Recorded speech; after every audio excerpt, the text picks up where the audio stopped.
반갑습니다. 여러분, 지구과학 시간입니다. 이번 시간에는 우리가 배워보았던 내용들 한번 정리를 하고 가려고 하는데요.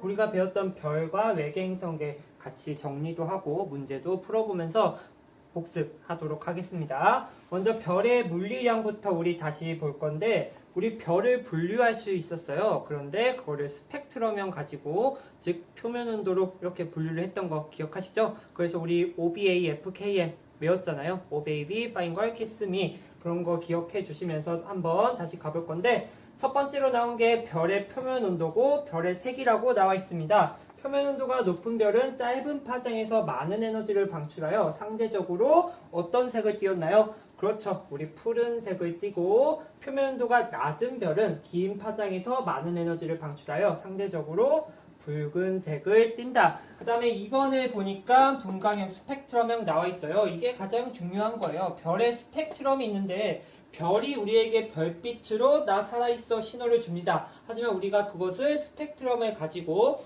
그들의 존재를 이제 분석할 수 있다라는 거죠. 그래서 표면 온도에 따라서 스펙트럼이 다르게 나타난다. 별의 스펙트럼을 분석하고 흡수선의 세기를 측정하면 표면 온도를 추정할 수 있다라고 나와 있어요. 그래서 밑에 보니까 스펙트럼 종류 3개 나와 있죠. 광원으로부터 연속 스펙트럼 나오고, 광원 앞에 저온의 기체가 있다. 그러면 우리 흡수 스펙트럼 나타나 있고, 고온의 기체가 있으면 방출 스펙트럼이 나타나는데, 우리가 앞으로 별에서 이야기할 거는 흡수 스펙트럼 가지고 많은 이야기를 할 거예요. 옆에 보니까 우리 그래프가 나와 있어요. 선생님이 흑체 가지고 이야기했던 거 기억하시나요? 빈의 법칙이라고 나왔는데, 흑체로부터 복사된 큰 파장이 온도에 반비례한다라는 거, 즉 람다 맥스, 파장의 그 최대값이 온도에 반비례한다라는 거.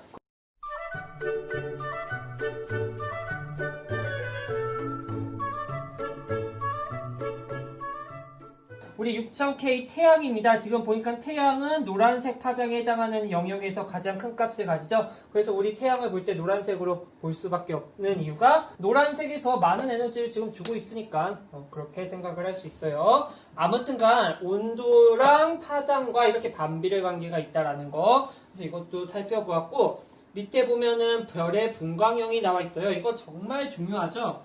보니까 표면 온도에 따라 다르게 나타나는 흡수선의 세기와 종류를 기준으로 스펙트럼을 분류했다. 그래서 O, B, A, F, G, K, M, O형 쪽으로 갈수록 고온의 별이었고, M형 쪽으로 갈수록 저온의 별이었습니다. 그래서 이러한 표면 온도의 차이로 밑에 색 연결 지을 수 있을 거고요. 우리 O형 별을 한번 볼게요.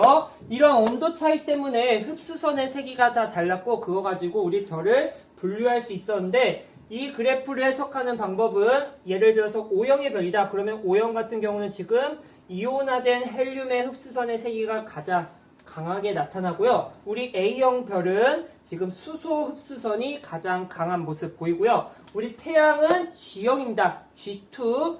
어떤 흡수선이 강한지 볼 거냐면요. 이렇게 G에다가 이렇게 선을 그어볼게요. 그러면은 이온화된 칼슘이 흡수선 가장 강하다라는 거. 그리고 표면 온도가 낮은 별 쪽으로 갈수록 금속 원소의 흡수선이 강하다라는 거. 그래서 이거 했던 거 다시 한번 살펴보았고요. 다음으로 볼 부분은 별의 광도와 크기인데, 광도란 단위 시간 동안 별의 표면에서 방출되는 에너지의 총량입니다. 이러한 별이 있는데 나는 이 전체에서 나오는 에너지의 총량, 즉 광도가 궁금해요. 하지만 그 전체를 구하기 위해서 우리가 했던 방법이 단위 면적, 단위 시간 동안 방출하는 그 에너지량을 구하고 거기에 별의 표면적을 곱해줬었죠. 그래서 보시면은 슈테판 볼츠만 법칙이라고 해서 E는 시그마 T의 4제곱이라는 공식이 나왔습니다. 이건 뭐냐면은 단위 시간, 단위 면적 동안 나오는 에너지 양을 의미했어요. 그래서 E라는 게 T의 4제곱에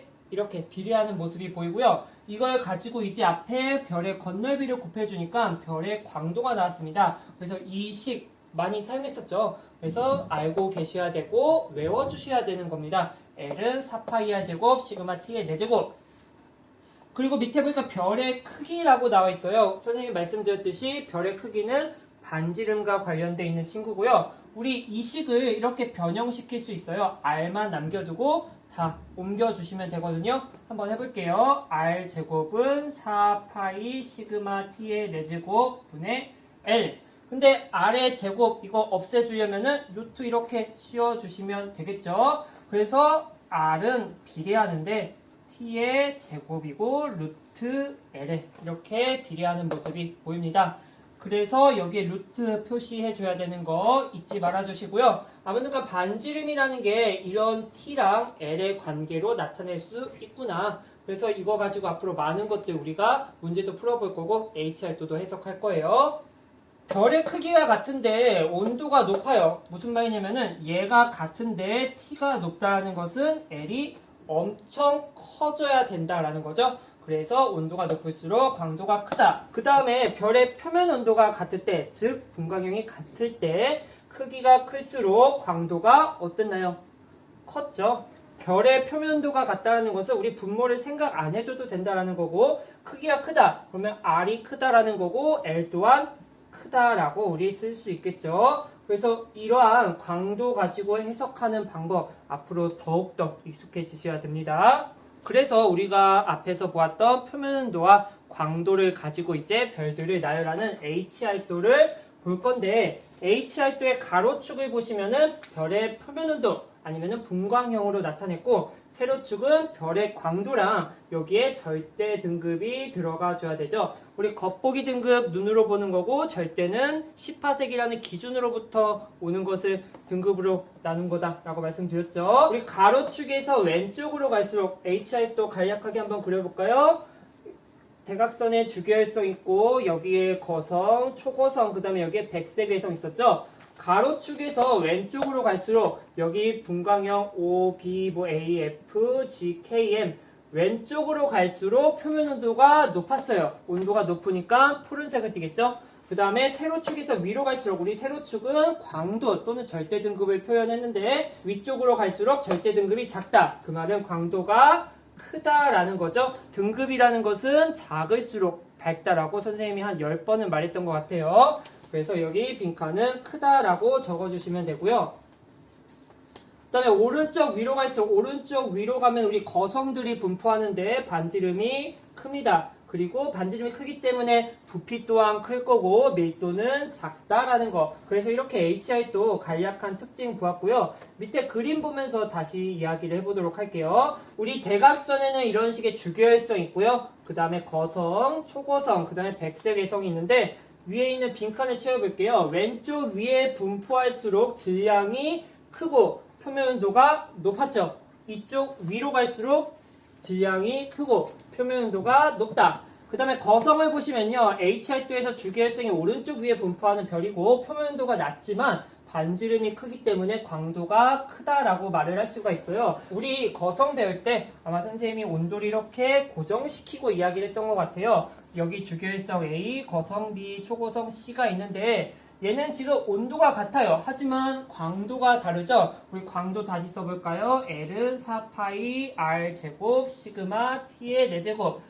L은 비례한다. 반지름 제곱과 온도의 4제곱에. 온도는 지금 같은데 광도가 달라요. C가 지금 A보다 광도가 높죠? 그 말은 온도가 같지만 반지름이 엄청 크기 때문에 그냥 커서도 안 돼요. 얘는 4제곱이고 얘는 제곱이니까 엄청 커져야 된다라는 거. 그래서 이 거성은 크기가 엄청 크기 때문에 온도가 낮음에도 불구하고 광도가 높다라는 거. 그래서 빈칸 광도가 크다 채워주시면 되고 이 크기가 정말 큰 애들은 이제 초고성이라고 또 따로 부르죠. 그래서 여기에 들어갈 빈칸은 초고성이다.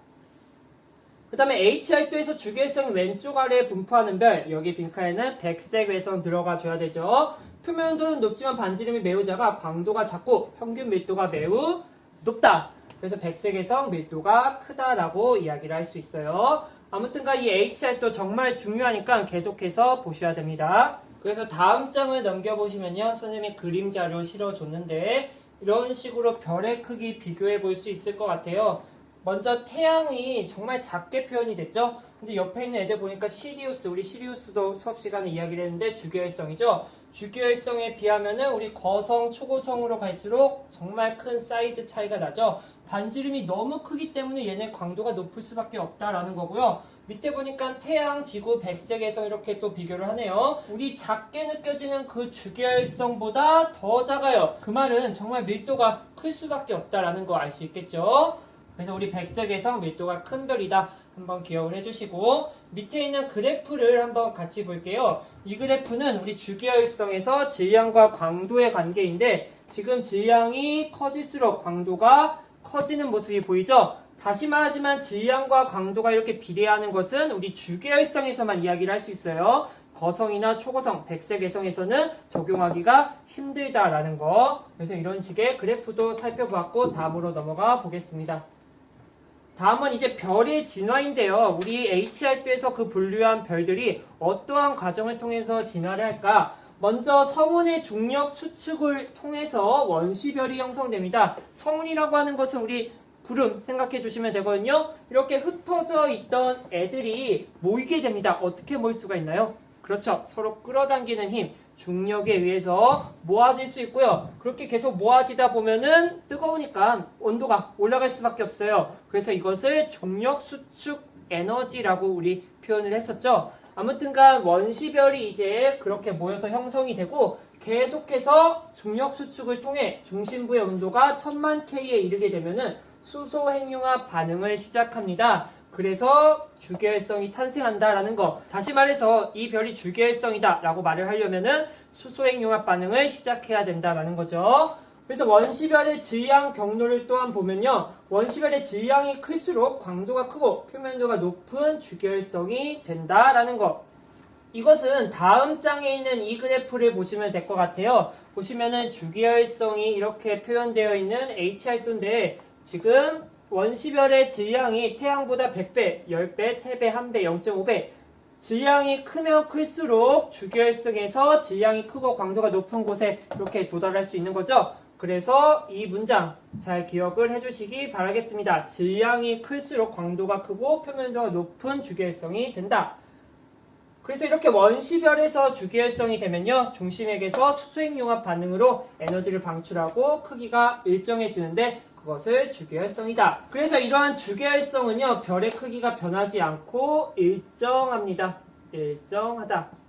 그리고 별의 질량이 클수록 수명이 짧다라고 우리 이야기를 했었죠. 별의 질량이 크다라는 것은 그만큼 수소핵융합 반응을 활발하게 할 수 있기 때문에 에너지를 빨리빨리 소비한다라는 거. 그래서 우리 주계열성의 질량을 가지고 이제 진화 단계가 두 갈래 길로 나눴죠. 하나는 우리 백색외성 쪽으로 가고 하나는 초신성 폭발로 이렇게 이어지는 그 경로였는데 첫 번째로 볼 게 태양과 질량이 비슷한 별의 진화. 즉 태양도 이 진화 단계를 거칠 거다라는 건데 주계열성에서 어떤 과정을 거쳐야 적색거성이 될까? 주계열성의 중심액에서 수소핵융합 반응이 멈추면 별이 팽창을 하게 됩니다. 옆에 있는 이 그림을 보시면 될 것 같아요. 수소핵융합 반응이 중심부에서 다 끝나게 되면은 이 중심부에는 어떠한 원소가 있죠?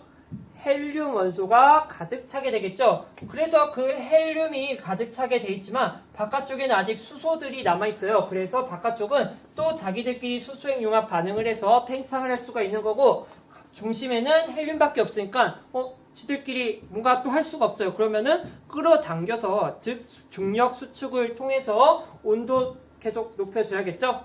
그래서 이러한 단계가 우리 적색거성이다라는 거 여기는 거성 적어주시면 되고요. 중심부의 온도가 이제 상승하게 되면은 헬륨 또한 핵반응을 할 수 있다라는 겁니다. 그래서 중심부의 온도가 상승하여 헬륨핵 융합 반응이 이제 시작되고요. 그래서 이러한 적색거성에서는 헬륨핵 융합 반응이 시작되니까 중심액에서 탄소랑 산소, 그 다음에 중심액을 둘러싸는 바깥층에서는 헬륨이 생성된다라는 거. 그래서 이러한 특징 기억해 주시고요. 그 다음으로 보시면은 적색거성 중심의 헬륨이 이제 모두 소모되면요. 별 바깥층의 물질이 우주 공간으로 방출돼서 행성상 성운이 만들어집니다. 별의 질량이 엄청 컸더라면은 초신성 폭발이겠지만 여기서는 행성상 성운이 만들어진다는 거. 그리고 중심액은 수축을 해서 우리 백색 외성이 됩니다.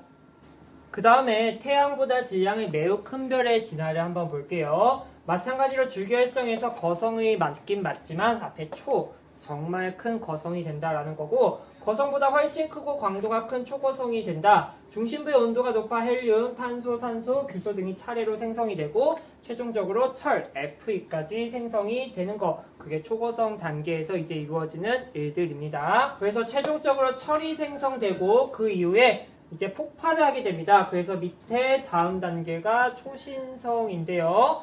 초거성에서 마지막 핵융합이 끝나게 되면은 끝났어요. 그러면 할 게 없으니까 중심을 계속해서 끌어당기는 중력 수축을 일으키고 바깥층이 중심핵과 이제 부딪히면서 폭발하게 되는데 이제 초신성이 된다라는 거. 그래서 철보다 무거운 원소가 이제 초신성 폭발로부터 생성이 된다. 그래서 이제 초신성 폭발이 끝나게 되면은 중심핵은 수축하고 밀도가 매우 큰 중성자별이나 블랙홀이 된다라고 했습니다. 아시겠죠? 그러니까 질량에 따라서 주계열성으로부터 이렇게 두 갈래길이 있다라는 거. 그래서 작은 애들은 종착역이 백색위성이지만 큰 애들은 블랙홀이나 중성자별이 된다라는 거.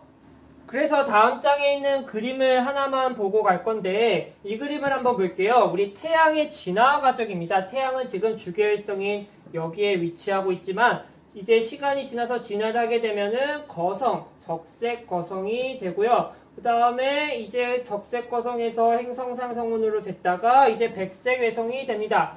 여러분들이 이 그래프를 해석할 때 그때 한번 문제 풀어봤잖아요. 뭐 A, B 한 다음에 A에서 B로 갈 때는 표면 온도가 낮아지냐 높아지냐. 그러면 우리 A 여기고 B 여기라고 했을 때 이 가로축에 있는 이거 분광형만 보면 되는 거였죠. 그러면 질문을 하나 해보도록 할게요. A에서 B로 가는 그 과정 속에서 우리 광도는 증가할까요? 감소할까요? You can't wait for inspiration. You have to go after it with the club. 답은 증가한다죠. Y축 보니까 증가하잖아요. A에서 B. 그래서 이런 식으로 어떤 포인트가 주어지면은 특징 비교하시면 된다라는 거.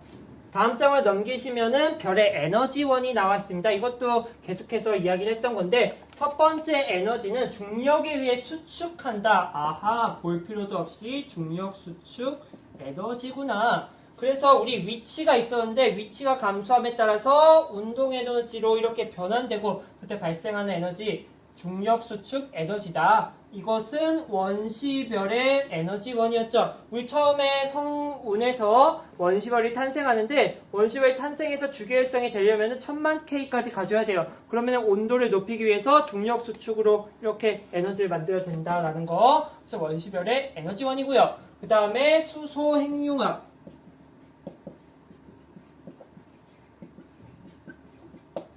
4개의 수소 원자핵이 융합해서 1개의 헬륨 원자핵을 만드는 반응인데 주계열성의 에너지원입니다. 정말 중요한 말이에요. 우리 주계열성에서는 수소핵 융합을 가지고 우리에게 에너지, 즉 빛을 주는구나. 그래서 질량이 태양과 비슷하여 중심부의 온도가 1800만 K 이하인 별에서는 양성자 반응, PP 반응이 우세하고 그 다음에 질량이 태양의 약 2배, 다시 말해서 태양보다 큰 애들은 우리 CNO 순환 반응이 우세하다. 수소핵융합 반응에 두 가지가 있었는데 질량이 태양보다 큰 애들은 CNO, 탄소, 질소, 산소 순환 반응. 그 다음에 태양이나 아니면 태양보다 질량이 작은 애들은 PP 반응이 일어난다라고 했죠. 그래서 다음 장을 보시면은 이렇게 두 개 비교한 거 우리 교과서에도 있고 수업 시간에도 했습니다. 왼쪽은 양성자, 그 다음에 오른쪽은 탄소, 질소 순환 반응인데 그림 자체도 뭔가 순환처럼 생겼죠. 우리 2호선 생각해 주시면 될 것 같아요. 아무튼가 이렇게 수소핵 융합 반응이 두 가지가 있는데